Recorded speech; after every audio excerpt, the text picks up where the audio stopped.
Sassou et toute sa famille, et ses petits-enfants, tout ce monde-là, sont nourris aux frais de l'État congolais.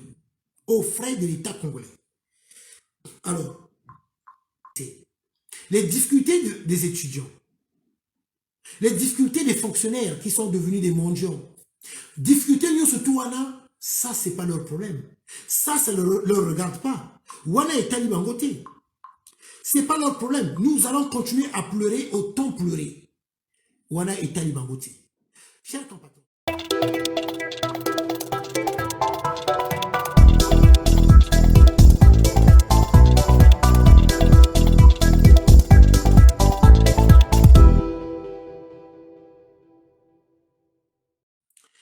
Bon.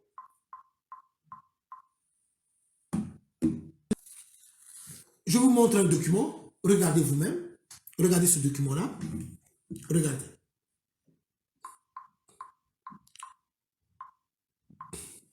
Regardez bien la photo. Regardez bien la photo. Hein? Regardez. Regardez, chers compatriotes. Regardez bien la photo. Alors, est-ce que là, Sassou et son petit-fils, ce fameux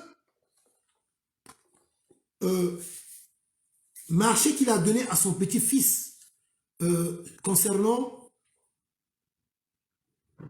la fibre optique au Congo-Brazzaville, marché à Monene, oh bah Pessi n'a petit-fils. Donc, Denis Omar Bongo Ondimba. Mais oui, Tozo le Belango, Batebele va se dénoncer en gros. Mais moi, je vais vous rappeler, peut-être qu'il y a des choses dont vous ne savez pas. Ce que je veux vous dire, c'est que le fils d'Edith, donc le petit-fils de Sassou, Junior, là, Bongo Ondimba, il est d'abord le conseiller spécial de son grand-père. Il est le conseiller spécial à la présidence de la République. Voilà le poste que Sassou Nguesso lui avait donné pour justifier son train de vie. Son train de vie, parce que ce que vous ne savez pas, le petit-fils de Sassou là, de Junior au Bongo Ondimba, il a un jet privé. Il a un jet privé. Et ce que vous ne savez pas, il a plusieurs appartements. Et ce que vous ne savez pas, peut-être, bon nombre de Congolais aussi ne savent pas, la société Overda, pour le nettoyage à Brazzaville. Pour le nettoyage à Brazzaville. Mais c'est bien lui qui est le propriétaire. C'est bien lui qui est le propriétaire. Donc, on donne un marché, un juteux marché à son petit-fils. À son petit-fils. Au détriment de Télécom Congo, de Congo Télécom. De Congo Télécom. Donc, on a donné ça à Junior Ondimba et qui est en relation avec une entreprise privée. Mais quand on regarde cette entreprise privée-là, moi je suis rentré un peu, je regardais, il y a des blancs qui sont derrière, qui restent à savoir, est-ce que lui-même il n'est pas propriétaire? Alors pourquoi négliger Congo Télécom et aller donner ce marché à ce petit jeune-là, un marché quand même, où c'est des milliards qui seront engagés. Mais ces milliards-là qui seront engagés, ça veut dire que ça serait au profit de qui? De Junior, de la famille Sassou Nguesso. Lui, que déjà son grand-père avait déjà nommé conseiller spécial auprès de la présidence de la République, qui a un gros salaire, lui Junior, qui a un gros salaire, et qui a pas mal d'appartements.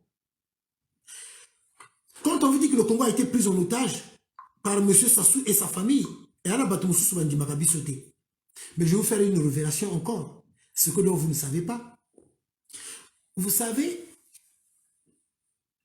qui fournit l'équipement, je dis bien l'équipement militaire au sein de ce faux l'armée nationale, parce que l'armée nationale n'est plus l'armée nationale. Hein.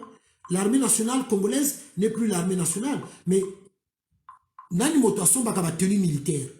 Les tenues militaires, qui achètent les tenues militaires pour équiper l'armée nationale, donc la gendarmerie, la police, l'armée nationale, corps militaire, nani motation baka tenue militaire. Nani moto asombaka tenue militaire pour apesa na fol armée na boyebi. Mais c'est Edgar Nguesso, via par son fils. C'est le fils d'Edgar Nguesso qui achète la tenue à l'armée, tenue à la gendarmerie, tenue à la police. C'est le fils d'Edgar Nguesso. Je dis bien, c'est le fils d'Edgar Nguesso qui a ce marché-là.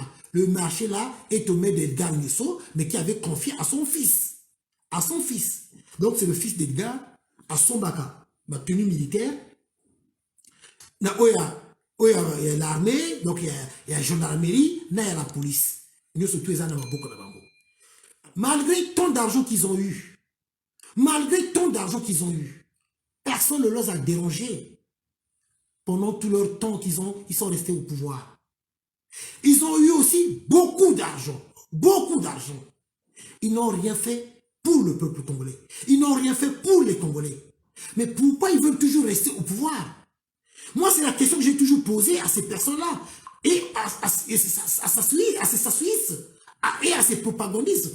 Pourquoi ils veulent toujours rester au pouvoir? Parce qu'ils nous ont assez montré et démontré qu'ils n'aiment pas le Congo ni le peuple congolais. Malgré que Mbongo est belé au Bazui, Salini ni pour le peuple. Ils n'ont rien fait pour le peuple. Et pourquoi ils veulent toujours encore rester au pouvoir? Pourquoi faire?